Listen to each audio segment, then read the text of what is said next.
Koydeşler koruşuvu mevsimi devam etmekte ve bugün biz Kırım'nın en dülber yerlerinden biri Ayserez koyuna keldik. Adet üzere Ayserezliler ve onlarının nesilleri kadimi cami yanında toplanalar.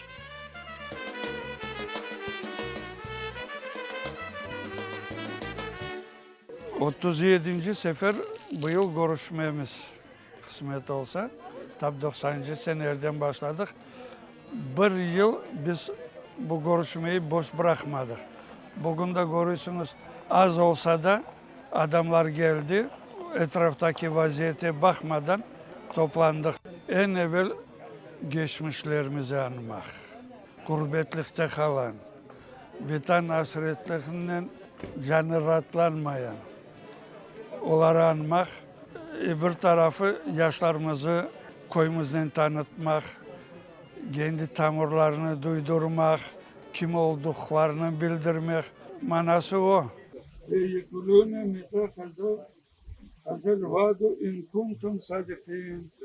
Ma yenzurune ila sayfete vahidetin tehuzukum ve hum yerfisimun.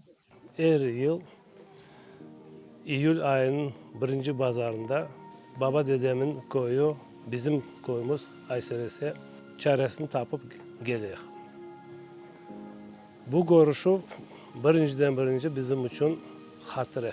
Kart babam, kart anam, soy akrabam, yaşlığımızda, sürgünlükte vatan için aytkan bütün sözler bizim kanımıza kuyup vatanperverlik duygusunu yaratıldı.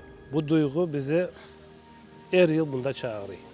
Karbaba siz bu köyde doğdunuz hep kaçıncı senesi? Ben 1939 senesi 1. Mart'ta Ayserez köyünde doğuldum.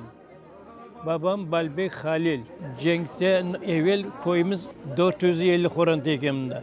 1500 can köyden sorgun etilgen. Bağ bahçeydi. Yani yüzümcülük, son tutun, tabaka otsu.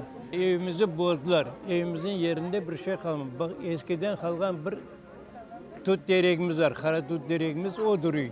Cenk'ten evvel bizim korantamızda uç balaydık. Ana baba 5 canıydık. Ağam Cenk vakitinde Kakras 43 senesinde o çobancıydı. Köyde eşkilerini bakar ediler. 350 baş eşkilerini partizanlar yaylaya alıp çıkıp yaylada sarıp aldılar. Ağam Mustafa Selimov'la dahi görüş komiser Mustafa Selimov'la. Ondan sonra onlarını Nemseler Sarayı sonra gruppa kaçaylar. 18. may meselesi hepimizge belli. Ben o vakti 5 yaşına bağlıydım. Kardeşim 3 yaşında. Daha gün doğar doğmaz bir ofiser, 2 soldat otomatikten tak kapıyı yandırdı, vurdular.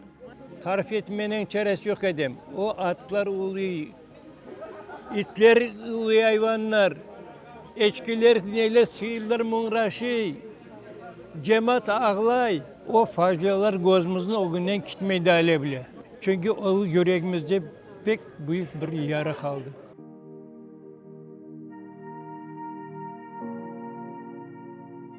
Anam evi bu anam doğduğumunda 1923 senesi soyadları kiteredi. Esepkar Mustafa dedem işte evi bu anam Fatime ana adı. Hepsi tüler Samarkand'da. Samarkand oblasında onda bir çölleri, onda pamukha aydadılar onlar hepsilerini. Hepsi vefat oldular onda. Anam Brozos'a kaldı. 5 dinlediler. 4 oğlan idi, anam 5. kız idi. En büyük anam idi. Hepsi onda bir ayın arasının içinde hepsi vefat oldular. Bu açlıktan, hastalıklardan, dedemler de taptalar hepsi. Bu evi satıp aldık işte.